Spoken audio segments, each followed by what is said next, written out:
Je voudrais commencer par te raconter une histoire. Quelque chose qui m'est arrivé il y a des années et que je n'ai jamais oublié. C'était mon tout premier accompagnement. Je sortais de l'école. Je n'avais pas encore de cabinet et j'avais besoin de quelques personnes pour pratiquer. En gros, des cobayes. Et il y a cette dame qui accepte, une femme que je ne connais pas, que je n'ai jamais vue, qui ne fait partie ni de ma famille, ni de mes amis, ni de mon entourage. J'arrive chez elle, je m'installe et elle commence à me raconter sa vie. Et là vraiment, je te le dis tel que je l'ai vécu. À un moment, j'ai cru à une blague. J'ai cru à une caméra cachée. Parce que cette femme que je ne connaissais pas était en train de me raconter ma propre vie. Précisément. Ce qui lui était arrivé m'était arrivé. Ses blessures, c'étaient les miennes. Son histoire, c'était la mienne. Et je me suis dit, mais c'est quand même un truc absolument dingue. Et sur le moment, je n'ai pas compris.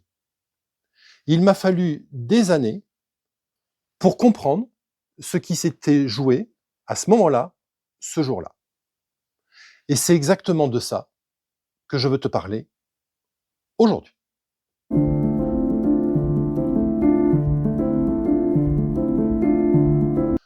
Aujourd'hui, je vais faire quelque chose que je n'ai pas encore fait sur cette chaîne. Jusqu'à présent, j'ai parlé à celles et ceux qui souffrent, à celles et ceux qui se demandent s'ils doivent consulter, comment choisir, comment s'en sortir. Aujourd'hui, j'ai envie de te parler à toi qui accompagne, toi qui es thérapeute, coach, soignant, éducateur, toi dont le métier, justement, c'est de t'occuper de ces autres. Et j'ai une question pour toi. Une question que peut-être personne ne t'a jamais vraiment posée. Pourquoi fais-tu ce métier? Attention, je ne te demande pas la réponse officielle, pas celle qu'on met sur un site internet, la vraie, celle qui vient du plus profond de toi. Et il faut parfois des années pour pouvoir répondre à cette question. Je reviens à la dame du début, à cette femme qui me racontait ma propre vie. Avec les années et avec la pratique, j'ai fini par comprendre quelque chose. Et c'est devenu une de mes convictions les plus profondes. Mais attention, je ne te la donne pas, je te la donne uniquement pour ce qu'elle est, pas pour une vérité scientifique. Ça n'est pas une loi. C'est ce que moi, j'observe après 15 ans de métier. Et ce que j'observe, c'est exactement ça.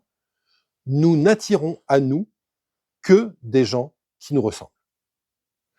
Les personnes qui viennent nous voir, qui nous choisissent, nous, plutôt qu'un autre thérapeute à 2 rues de là, ça n'est jamais un hasard.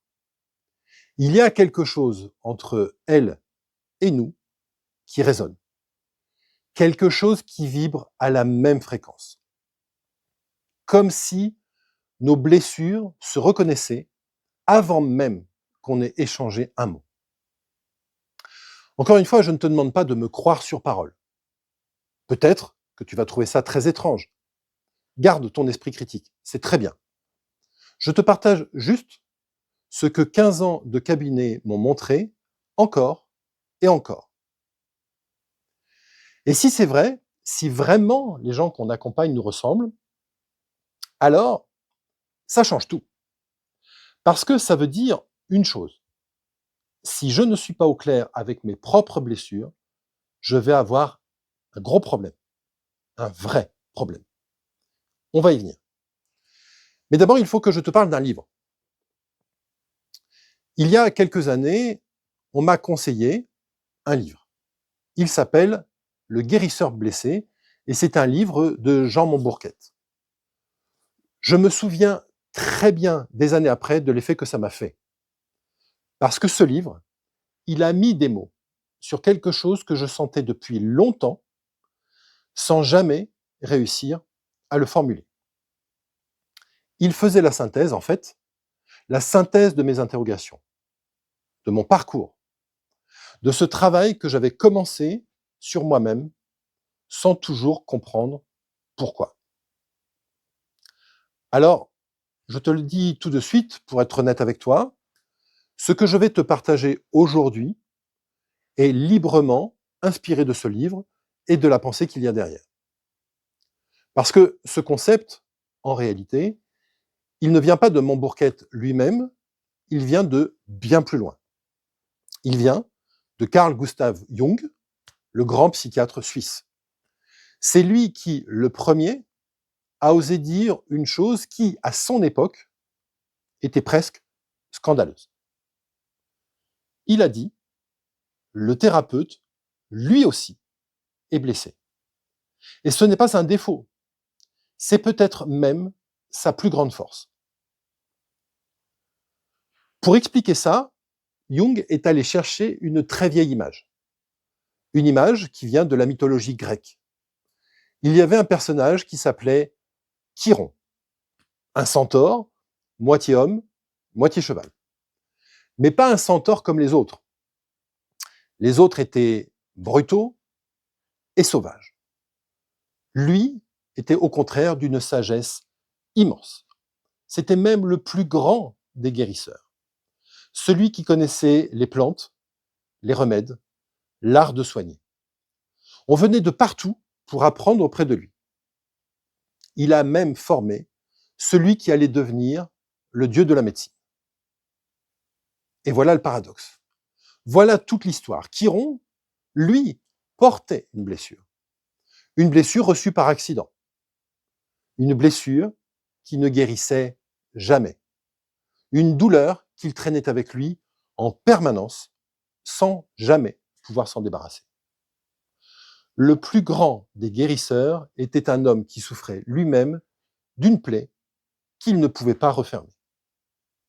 Et Jung dit, voilà le thérapeute. Voilà exactement ce qu'est un soignant. Quelqu'un qui sait soigner les autres précisément parce qu'il porte en lui une blessure qu'il connaît de l'intérieur. Alors, arrêtons-nous là-dessus, parce que c'est le cœur de cette vidéo. Et je te pose la question franchement. Qu'est-ce qui fait qu'un jour, quelqu'un décide de consacrer sa vie à s'occuper de la souffrance des autres? On va être honnête, on aime se raconter des belles histoires. La vocation, l'envie d'aider, la générosité, l'altruisme et tout ça. C'est vrai, évidemment, je ne le nie pas, mais si on creuse un peu, et si on est honnête, vraiment honnête, alors une autre réalité peut nous apparaître. Ce que j'observe après 15 ans de pratique, et ce que ce livre formule si bien, c'est ceci. La plupart des gens qui choisissent d'aider les autres ont d'abord, quelque part, cherché à se guérir eux-mêmes. On ne devient pas thérapeute par hasard. On le devient souvent parce qu'on a connu la nuit, parce qu'on a traversé quelque chose, un manque, un deuil, une enfance compliquée, une époque où on s'est senti perdu. Et tu sais quoi? Eh ben en fait, c'est plutôt une bonne nouvelle. Parce que cette blessure, elle, ne te disqualifie pas. Bien au contraire. C'est elle qui te rend capable de comprendre l'autre. Celui qui n'a jamais souffert ne peut pas vraiment reconnaître la souffrance. Il peut l'étudier dans les livres, mais il ne la sent pas. Toi, quand quelqu'un est en face de toi et qu'il s'effondre, tu reconnais quelque chose. Un léger tremblement dans la voix, un regard qui se baisse, un silence, une douleur qui ne dit pas ses mots. Tu l'aperçois parce que quelque part, tu l'as vécu. Ta blessure, c'est ton instrument. C'est ce qui fait de toi un soignant et pas juste un technicien. Mais, et c'est maintenant que ça devient délicat, c'est maintenant qu'il faut que je sois encore honnête avec toi et avec moi-même. Parce que cette force, cette même force, elle peut se retourner.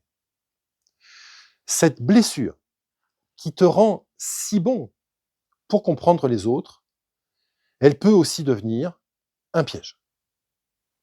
Un piège dans lequel, je vais te le dire, on tombe absolument tous un jour ou l'autre. Moi le premier.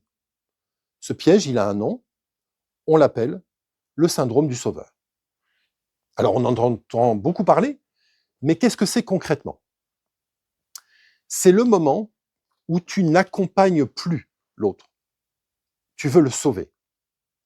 C'est subtil parce que de l'extérieur, ça ressemble à du dévouement. Tu te donnes à fond, tu portes tes patients, tu penses à eux même parfois le soir, en week-end, pendant tes vacances, et tu veux absolument qu'ils aillent mieux, c'est presque un défi pour toi. Mais regarde bien, regarde ce qui se cache derrière. Quand j'ai absolument besoin que l'autre guérisse, pour qui je fais ça finalement au fond? Est-ce que c'est pour lui ou est-ce que c'est pour moi? Pour me prouver que je vaux quelque chose? Pour réparer à travers lui ma propre blessure que parfois je n'ai pas voulu regarder. Et c'est là que Jung et Montbourquette, après lui, disent une chose essentielle.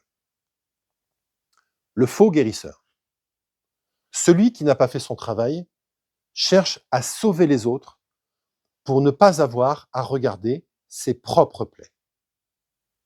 Il se rend tellement utile aux autres qu'il n'a plus jamais à s'occuper de lui.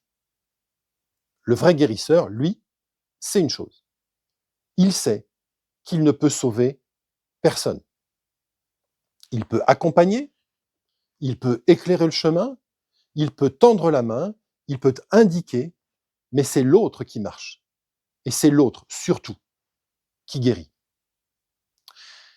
Et là, j'ai envie de te raconter une deuxième histoire, parce qu'elle m'est arrivée à moi, et qu'elle a changé ma façon de travailler dès le départ. J'accompagnais quelqu'un en coaching, une problématique précise, mais peu importe laquelle. On a fait une séance, 2, 3 séances, 4, et rien ne bouge. Rien. La personne n'avance pas. Elle n'arrive pas à mettre en place ce que l'on travaille ensemble et ce que l'on a décidé. Et moi, je ne comprends pas. Je fais bien mon métier, les exercices sont les bons, et pourtant, ça bloque. Alors, au bout d'un moment, j'appelle mon superviseur. Parce que un bon thérapeute, justement, il ne reste pas seul avec ses questions. Et je lui dis, écoute, il faut vraiment qu'on regarde ça ensemble, vraiment, parce que ça n'avance pas. Alors on décortique les séances, les unes après les autres, les exercices les uns après les autres. On revoit tout. Et lui non plus ne voit pas. Il me dit, on pourrait bien ajouter 1 ou 2 exercices, mais honnêtement, je ne vois pas ce que ça pourrait changer. Et je ne comprends pas pourquoi ça bloque comme ça. Puis il y a un silence. Et mon superviseur me dit, mais attends, et toi? Toi, tu en es où par rapport à cette problématique? Et alors moi, je réponds franco, du tac au tac, non mais moi ça va, là ça ne me touche pas du tout, il n'y a rien, c'est bon pour moi, c'est pas un sujet pour moi. Et il me dit, est-ce qu'on peut quand même vérifier? Alors je lui dis, bah oui, bien sûr. Et là, on fait quelques exercices, il me fait faire quelques exercices. Et là, je découvre que finalement, cette problématique que je n'arrivais pas à débloquer chez mon patient, c'était d'abord la mienne. En fait, je la portais depuis toujours, mais je n'en avais aucune conscience. Alors, on travaille ensemble, lui et moi, et on débloque ce qui bloquait chez moi, et je prends conscience de ce qui bloquait. Et vous savez le plus incroyable, et je vous le raconte parce que ça m'a sidéré. Arrivé à la séance suivante avec mon patient, donc celle juste d'après, il avait résolu sa problématique. Tout seul, entre les 2 séances, sans que je n'ai rien changé à ma méthode. En fait, j'avais débloqué quelque chose chez lui, et lui En fait, pardon, j'avais débloqué quelque chose chez moi et lui s'était débloqué de son côté. Alors, je ne vais pas en faire une loi universelle, c'est un cas, mon cas. Mais ça m'a appris quelque chose que je n'ai jamais oublié. Tant que je n'avais pas vu ma propre blessure, elle bloquait mon accompagné à travers moi, sans que je le sache. Et il y a un nom pour ce mécanisme. Ça s'appelle le transfert et le contre-transfert. C'est un sujet immense, passionnant, et je lui consacrerai une vidéo entière parce que c'est un sujet que tout thérapeute doit parfaitement maîtriser. Mais retiens déjà l'essentiel. Ce qui se joue chez toi ne reste pas chez toi. Ça se passe dans la relation et ça touche évidemment celui que tu accompagnes. Et c'est pour ça que le syndrome du sauveur est dangereux. Concrètement, pour deux personnes. Pour le patient, d'abord, parce que quand tu es dans la posture du sauveur sans le vouloir, tu maintiens l'autre en position de faiblesse. Tu lui envoies un message silencieux. En gros, tu lui dis, tu n'y arriveras pas sans moi. Et là, l'accompagnement peut durer des années sans véritablement avancer. Parce qu'au fond, inconsciemment, tu as besoin qu'il ait besoin de toi. Un bon accompagnement, ça vise l'inverse. Ça vise le moment où la personne n'a plus besoin de toi. C'est ça la réussite. Ce n'est pas de garder quelqu'un. Au contraire, c'est de le rendre libre. Et puis évidemment, il y a le danger pour toi qui accompagne. Parce qu'à vouloir sauver tout le monde, à te donner sans limite, à porter la souffrance des autres comme si c'était la tienne, eh ben, tu t'épuises. Tu connais forcément des collègues qui sont comme ça. Des gens magnifiques, dévoués, généreux, et qui un jour s'effondrent. Parce qu'ils ont voulu porter le monde sur leurs épaules. Alors, qu'est-ce qu'on fait avec tout ça? Est-ce qu'il faut arrêter d'être touché? Devenir froid? Distant? Non, évidemment pas, et surtout pas. Ça serait perdre justement ce qui fait ta valeur. Ce que dit Jung, et c'est magnifique, c'est qu'il a été le premier à exiger une chose. Il a dit, celui qui veut soigner les autres doit d'abord être soigné lui-même. Et c'est pour ça qu'aujourd'hui encore, dans les formations sérieuses, on demande au thérapeute d'avoir fait son propre travail, d'avoir été accompagné lui aussi, et de continuer à être supervisé, comme moi, ce jour-là, avec mon superviseur. Pas pour être guéri une fois pour toutes, personne ne l'est jamais, mais pour connaître sa blessure, pour savoir où elle est, pour la reconnaître quand elle se réveille au milieu d'une séance. Parce que la différence, elle n'est pas entre le thérapeute blessé et le thérapeute parfait. Le thérapeute parfait, je vous le dis, il n'existe pas. La différence, elle est entre celui qui connaît sa blessure et celui qui ne la connaît pas. Celui qui la connaît peut la mettre de côté quand il accompagne. Il sait reconnaître. Tiens, là, c'est mon histoire qui parle, pas celle de mon patient. Et donc, il peut revenir à l'autre. Celui qui ne la connaît pas la projette. Et sans le savoir, il rejoue ses propres affaires sur les gens qu'il est censé aider. Exactement comme moi, avant que mon superviseur ne me pose la bonne question. Alors, je vais conclure. Et je voudrais que tu entendes bien ceci, parce que ce n'est surtout pas un reproche. Ça n'est en aucun cas, voici les bons et les mauvais thérapeutes. C'est juste une invitation. Une invitation que je me suis adressée à moi-même le premier. Le jour où une inconnue m'a raconté ma propre vie. Et le jour où un patient n'avançait pas parce que c'était moi qui étais coincé. Si tu accompagnes des gens, quels qu'ils soient, Je voudrais juste te laisser avec une question. Une question que tu emportes avec toi. C'est quoi ta blessure à toi? D'où vient-elle, cette envie d'aider les autres? Qu'est-ce qu'elle est venue réparer? Et rassure-toi, tu n'as pas à me répondre, tu n'as pas à le dire à qui que ce soit. Mais regarde-la, apprivoise-la, parce que c'est elle ta plus grande force. Et c'est elle aussi ton plus grand risque. Le plus beau cadeau que tu puisses faire à ceux que tu accompagnes, ce n'est évidemment pas de les sauver. C'est d'avoir, toi, le courage de te regarder en face pour ne pas avoir besoin d'eux pour aller bien. Voilà, c'est tout ce que j'avais envie de te partager aujourd'hui. Alors, comme toujours, ne crois pas à ce que je dis et surtout, fais-toi ta propre idée.